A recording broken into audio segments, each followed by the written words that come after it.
Hey guys, welcome back into the channel for yet another Chicago Cubs review. Today's review is going to be from the Oakland Athletics Chicago Cubs game, Game 2 of the series, of the 3-game set from Oakland. Today's game was Jake Arrieta taking on Sonny Gray, the once great Sonny Gray, who is not so great anymore. 5-10 with a, over 5 ERA. And his struggles really made it so they couldn't move him at the deadline. And obviously coming to today, you're hoping for more struggles, but it's enough with Sonny Gray. Screw Sonny Gray.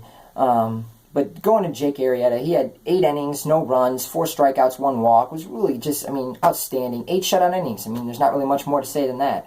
But one thing I would like to talk about with him is he really did not have good fastball command today, particularly through the first 5 innings. As the game progressed, his fastball command did get better, but particularly in the 4th inning, his fastball command, it was alarming. It was bad.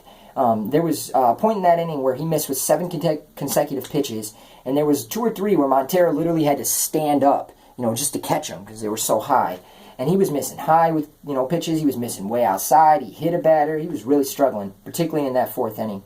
But and the interesting thing was, with the lack of fastball command at the beginning of the game, in the 5th inning they showed he had thrown 80% fastballs. And, he'd only thrown 4% sliders, which most people would consider to be his best pitch to go along with that sinking fastball on the big 12-6 curve. And something I thought about, because I remember a start against Atlanta early in the year where he relied heavily on that fastball and laid off the breaking pitches in that outing. And I thought about today in the Atlanta game, what does Oakland and Atlanta have in common? Well, the one thing they have in common is they're both bad teams with bad offenses that don't pose a threat against good pitching. For that matter, they don't pose a threat against any pitching at all, but particularly a great pitcher like Jake Arrieta, who's so tough to, consistently string together hits off of. And, I don't know if this has anything to do with it. It's just a thought that I had.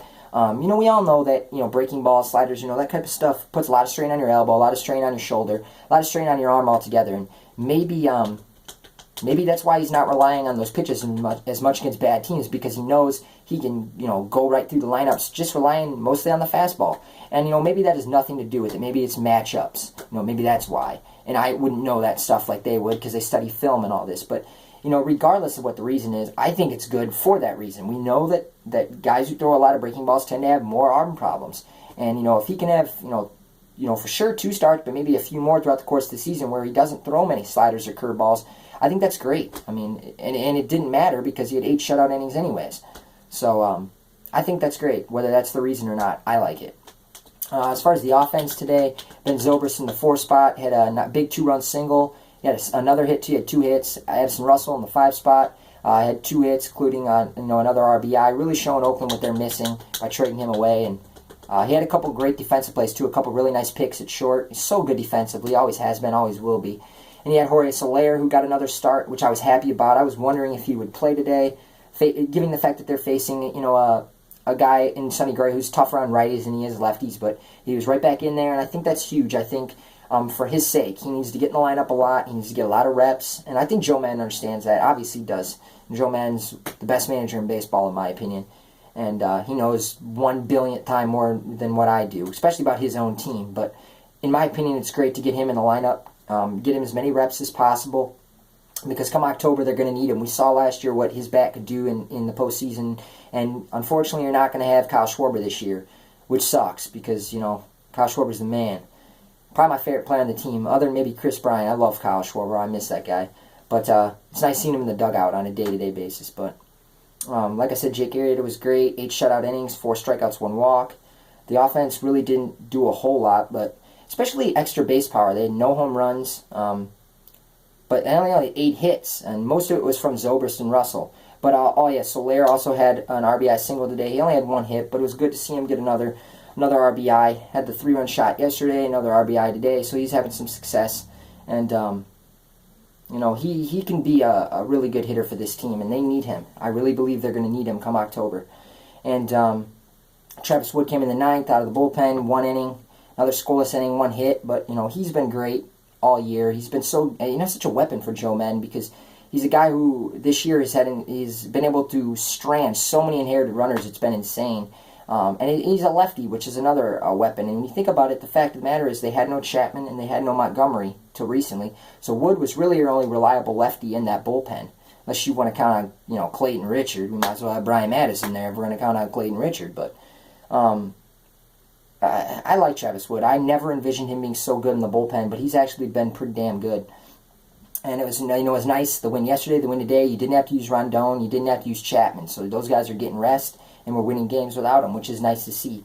You got Kyle Hendricks going tomorrow for the sweep. Kyle Hendricks has become probably one of my favorite baseball players to watch, and for sure one of my favorite pitchers to watch. You know, this guy relies on an 87, 88 mile per hour fastball, and he has so much success. This guy's becoming one of the better pitchers in baseball. I know a lot of people don't really buy in. They don't really think that it's going to last, but you know, do I think he's going to be a guy who's going to have a 2.22 ERA most of the time? No. But I think he's a guy who can be a sub-3 ERA, and I think that he's a guy who's going to throw strikes, and he has a pretty good strikeout percentage as well. Most people probably don't realize that, but he does. And I can't wait to watch him pitch tomorrow. I envision a sweep, and I expect a sweep tomorrow. And, you know, that's just an added bonus. Anytime you can win 2 out of 3, just win the series. But I expect a sweep tomorrow, and I think it'll happen. Kyle Hendricks is on a roll right now. He's on a mission. And he may be on a collision course to start Game 2 of that NLDS. We'll see if that actually happens. But if he keeps pitching like this, it's going to be hard for them not to pitch him at least 3 in the rotation. But, you know, John Lackey, I'm sure, to have a big issue with that. But we'll see what happens, guys. But either way, the Cubs win again yet today. 6 straight wins. Jake Arrieta gets his 13th win. The first since June 27th. And it was just all around great to see. But for Jake Arrieta, let's fix that fastball command. That 4th inning was scary. But thanks for checking in, guys. I'll be back tomorrow for another Cubs review. And all I can say is go Cubs, go, boys.